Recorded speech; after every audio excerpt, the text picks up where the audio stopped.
नमस्कार, मेरा नाम विनय कुमार यादव है और आज का टॉपिक है MRI breast basic planning and perfusion post processing. इसमें परफ्यूज़न जो है ना T1 3D डायनामिक है। प्रोटोकॉल्स जो है ना axial T2 fat side, T1 thrive, T1 weighted है, T2 ट्रांस है, डिफ्यूज़न, एस्टर, कोरोनल और एक्सेल तीनों प्लेन में है, साइज T2 है। उसके बाद में पोस्ट कॉन्ट्रास्ट में डायनामिक, थ्राइव, सैज, कोरोनल और एक्सियल में T1। तो स्टार्ट करते हैं, आप लोग देखिए। जैसा कि आप देखेंगे इसमें जो है ना एंटीरियरली ब्रेस्ट कट हो रहा है ना। तो ब्रेस्ट के प्रॉपर पोजीशन दोबारा करने के लिए, दोबारा प्लानिंग करने के लिए हमें प्लानिंग को थोड़ा सा ऐसे करना है कि एंटीरियरली पूरा कवर हो जाए। तो ये दोबारा हम प्लान 3 ले रहे हैं, तो दोबारा से देखते हैं। अभी आप देखेंगे कि ये सैज इमेज है। सैज इमेज में दोनों साइड के ब्रेस्ट, लेफ्ट एंड राइट दोनों ब्रेस्ट हैं। ये लेफ्ट ब्रेस्ट है और ये राइट ब्रेस्ट है। एक्सियल में दोनों ब्रेस्ट दिख रहे हैं और कोरोनल इमेज में भी दोनों ब्रेस्ट दिख रहे हैं। अभी हम प्लान करेंगे एक्सियल का T2। तो सबसे पहले ये सेट बैंड है, इनको हाइड करें और उसके बाद में सीम्स हाइड करेंगे। सीम हाइड करने के बाद में हम जो है ना एक्सियल को प्रॉपर प्लान करेंगे। प्रॉपर प्लान के लिए हमें जो है ना सैज में पूरा रोटेट करके देखना है कि दोनों ब्रेस्ट प्रॉपर कवर है कि नहीं। उसके बाद में कोरोनल में हमें देखना है कि कोरोनल में पूरा कवर है कि नहीं। सेम है, सीम और दोनों चीज़ें चालू करने के बाद में एक्सेप्ट एंड स्टार्ट। इसके बाद में जितने भी ट्रांस प्लान हैं वो सभी के सभी ऑटोमेटिकली सेम जियोमेट्री में प्लान हो जाएंगे। अभी आप देखें कोरोनल प्लान। कोरोनल प्लान में क्या है, एक्सियल और सैज में दोनों ब्रेस्ट को एंटीरियरली ब्रेस्ट के ऊपर जस्ट एक मार्जिन थोड़ा सा रखते हुए और एक्सिलरी नोड, जो एक्सिला के आसपास जो नोड रहते हैं, तो एक्सिलरी एरिया को कोरोनल में पूरा कवर करना रहता है। तो ये प्लान जो है ना आप कोरोनल इमेज के लिए है, कोरोनल प्लान है। कोरोनल प्लान करने के बाद में हम देखेंगे सबसे पहले सैज। तो सैज प्लान के लिए हम दोनों सैज का राइट और लेफ्ट दोनों अलग अलग प्लान करते हैं। हम जो है ना पहले राइट ब्रेस्ट प्लान करेंगे। राइट ब्रेस्ट प्लान करेंगे सैज के लिए। सैज के लिए जैसे राइट ब्रेस्ट पे ये प्लान रखे हम, उसके बाद में स्लाइस हम अपने हिसाब से जितनी भी हमें चाहिए हम उतनी रख सकते हैं। और स्लाइस रखने के बाद में एक्सियल में हमें ब्रेस्ट पूरा कवर करना है, इधर कोरोनल में कवर करना है और इसी को कॉपी करके एक और स्टैक बना के लेफ्ट ब्रेस्ट को कवर कर लेना है। इस प्रकार से ये सैज भी प्लान हो गया। उसके बाद में एक्सेप्ट। बाकी सैज प्लानिंग T2 को सेम है इस स्टेप पे कॉपी कर देंगे। तो सैज T2 की थिकनेस है 4/19 और 3.29 इसका जो है ना स्पेस है।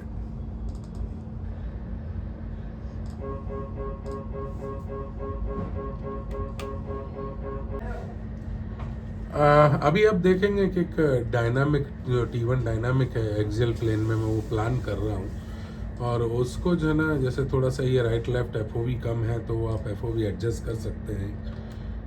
लाइक जो भी जैसे कि मैं देख रहा हूँ इधर साइड से कट भी रहा है तो वो एडजस्ट कर सकते हैं।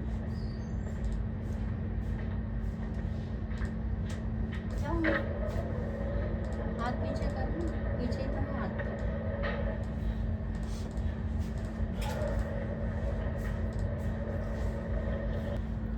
ये पूरा कवर करने के बाद में इसमें मेन है डायनामिक। तो डायनामिक जो है ना मैंने 6 डायनामिक के आसपास रखा है और इसका total time of duration around 7 minute के आसपास है। तो इसमें जो है ना हमेशा डायनामिक स्कैन टाइम ज़्यादा ही रहता है क्योंकि ब्रेस्ट में जो है ना wash in wash out time जो है ना उस हिसाब से देखना रहता है, तो इस वजह से थोड़ा सा ज़्यादा टाइम रहता है। अभी आप देखेंगे। देन इसके बाद में ये प्लान करने के बाद में इधर कोरोनल में भी एक बार देखना है, एक्सरसाइज में देखना है और एक्सियल में देख के और सीम को प्रॉपर सिमिंग करके और उसके बाद में उसको एक्सेप्ट करना है। Then process. और जैसे ही फर्स्ट डायनामिक इधर शो हो जाएगा, जैसे ही फर्स्ट डायनामिक आ जाएगा उसके बाद में कॉन्ट्रास्ट के लिए इंजेक्ट करना है। जैसे आप देखेंगे ये नीचे की साइड परफॉर्मिंग डायनामिक स्कैन 1 चल रहा है ना। जैसे ही यहाँ पे सेकंड शो होता है ना, देन वैसे ही हम कॉन्ट्रास्ट इंजेक्ट करेंगे। अब देखेंगे सेकंड डायनामिक के लिए waiting for start of dynamic scan second के लिए उसने पॉज लिया है, और इस पॉज को हम ओके देंगे और कॉन्ट्रास्ट के साथ में इंजेक्ट करेंगे। अभी अब देखेंगे ये डायनामिक स्कैन है। डायनामिक स्कैन में जैसे ही फेस हम चेंज करेंगे ये कॉन्ट्रास्ट डायनामिक में आ गया है, और उसमें जो है ना फिलिंग आप देखेंगे, ये लिम्फ नोड जो एक्सिलरी नोड है उनके अंदर उसकी फिलिंग कॉन्ट्रास्ट की आ गई है। जैसे कि ये फर्स्ट फेस, सेकंड फेस में ये है, third phase, fourth face, fifth face. First के कंपेयर में लास्ट फेस में जैसे इसमें देखेंगे ना तो वॉश आउट टाइम देखिए, इसमें कॉन्ट्रास्ट फिलिंग ज़्यादा इनहांसमेंट है, और ये धीरे से वॉश होता जाएगा। देखिए अभी ब्लैक हो गया, तो मतलब वॉश आउट टाइम, ऐसे कॉन्ट्रास्ट वॉश आउट हो गया। और इसके बाद मैं आपको MRI post processing of breast perfusion आज का टॉपिक है। इसमें आप देखेंगे कि ये एक छोटा सा एनहांसिंग लीजन आ रहा है। इस पे जो है ना हम एक ग्राफ ROI डालेंगे। तो ये ROI ग्राफ जैसे ही हम ड्रॉ करेंगे तो इसमें जो है ना हमें ROI ड्रॉ करने के बाद में एक ग्राफ जनरेट होगा।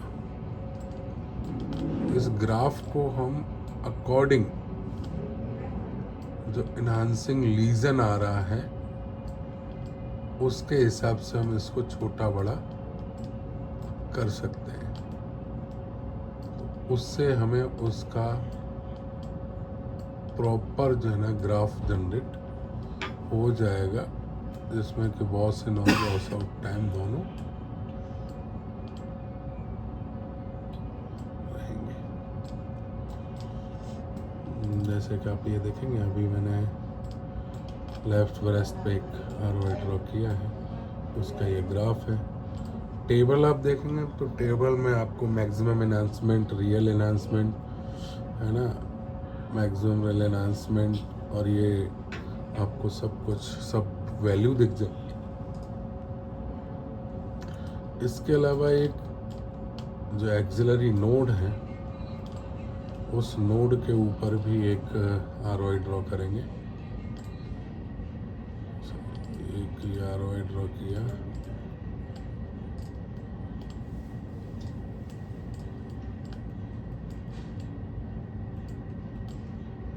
ये ROI ड्रॉ करने के बाद में इसमें आप देखेंगे कि इसमें proper wash in and wash out ये आपको ग्राफ दिख रहा है। ये पोस्ट प्रोसेसिंग है परफ्यूजन की। Thank you so much.